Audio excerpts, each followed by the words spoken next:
Telangana Congress incharge Deepa Das మున్షికి కోట్ల విలువ చేసేటువంటి కారు బహుమతులు వస్తున్నాయని చెప్పేసి వార్తలు వస్తున్నాయి.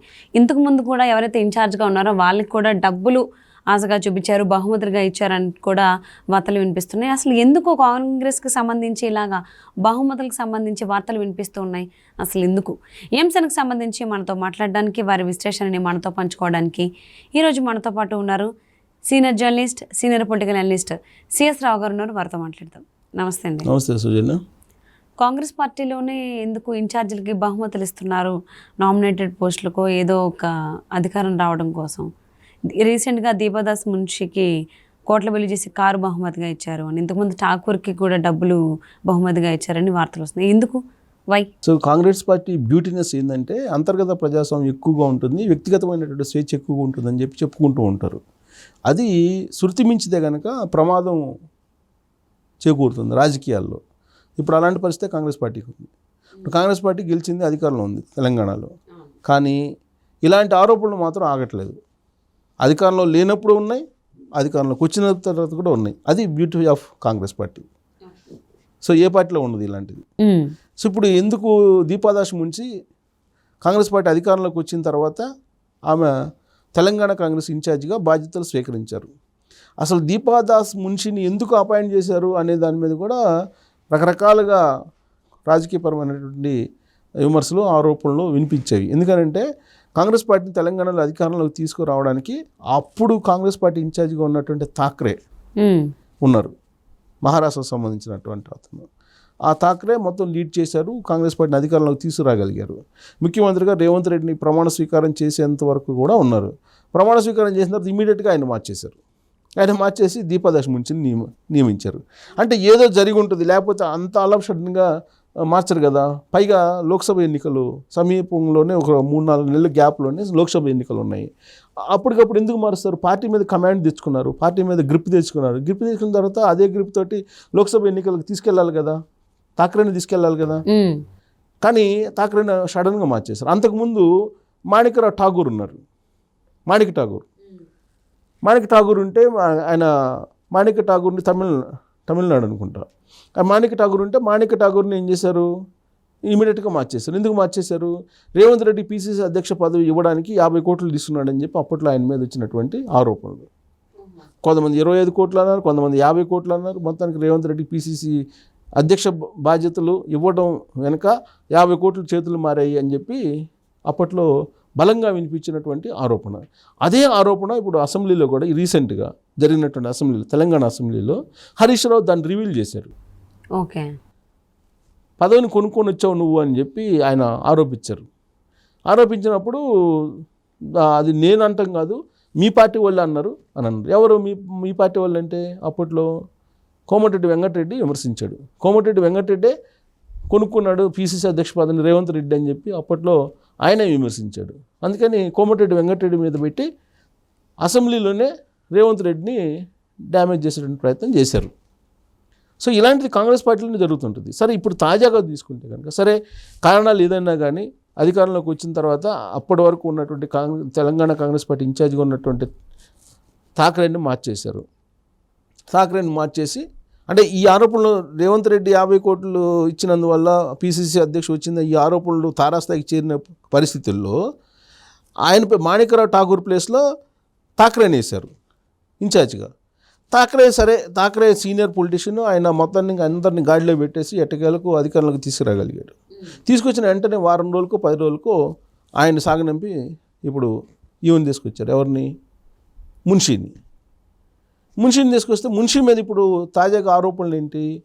ఆమె బెంచ్ కారు బహుమానంగా తీసుకున్నారు, పదవులు ఇప్పిస్తామని, నామినేటెడ్ పదవులు ఇప్పిస్తామని, లేదా రాబోయేటువంటి లోక్సభ ఎన్నికల్లో టికెట్ ఇప్పిస్తామని చెప్పి దీపదాస్ మున్షి హామీ ఇచ్చినందువల్ల కొంతమంది బెంచ్ కారు కొనిచ్చారు ఆవిడికి అని చెప్పి ఆరోపణలు చేసింది ఎవరు? కాంగ్రెస్ పార్టీ వాళ్ళు కాదు. విచిత్రంగా ఈసారి బీజేపీ వాళ్ళు. బీజేపీ ఎవరు? ఎన్వీఎస్ ప్రభాకర్ చేశాడు. ఎన్వీఎస్ ప్రభాకర్ ఎవరు? మాజీ ఎమ్మెల్యే బీజేపీ. సో ఆయన దీపదాస్ మున్షి మీద ఆరోపణలు చేశారు. బెంచ్ కారు కొనిచ్చారు పదవుల కోసం అనేది. సహజంగా ఏంటంటే అధికారంలోకి వచ్చిన తర్వాత కొంచెం డిసిప్లిన్గా ఉంటారు.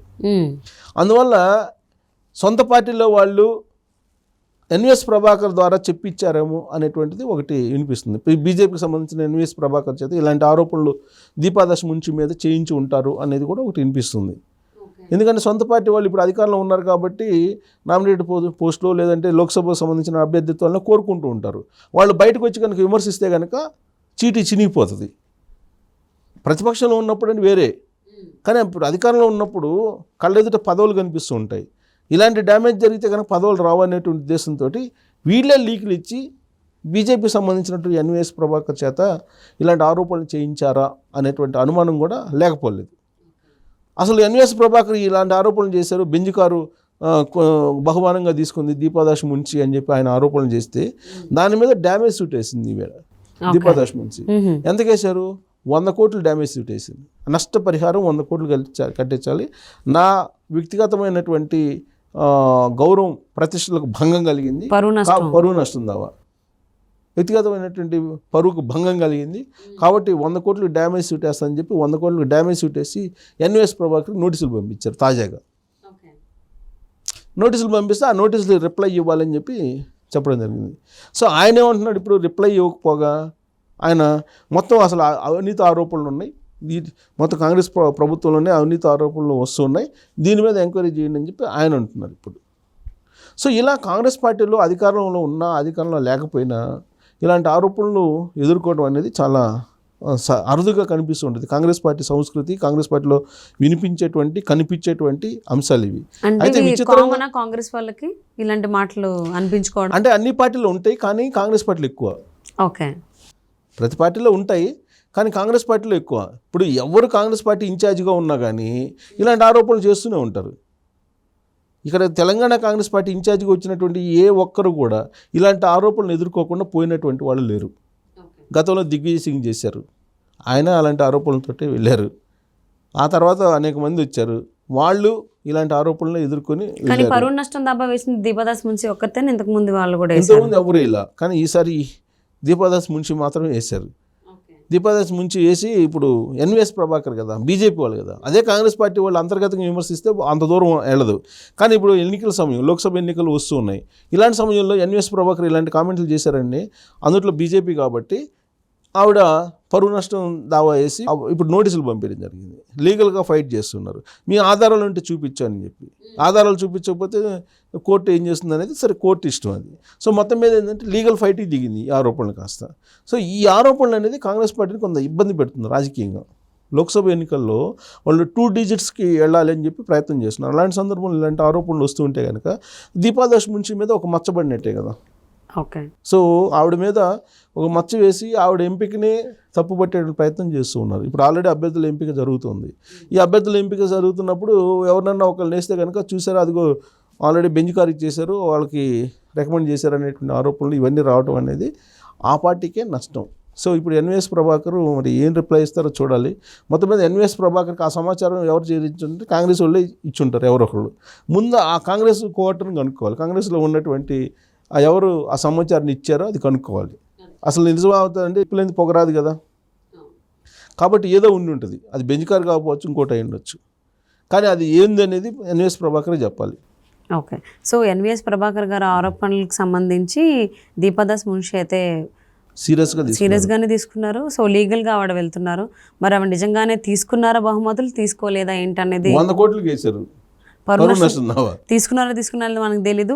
కానీ ఈవిడ పరువు నష్టం దాబా అయితే వేశారు ఎన్విఎస్ ప్రభాకర్ పైన. మరి ఆయన ఎలా రియాక్ట్ అవుతారు, ప్రూఫ్లు చూపిస్తారా, ఇంత మీరు తీసుకున్నారు ఇది తీసుకున్నారు అని చూద్దామండి. And thank you so much for spending your valuable time with us, CS Rao garu. Thank you.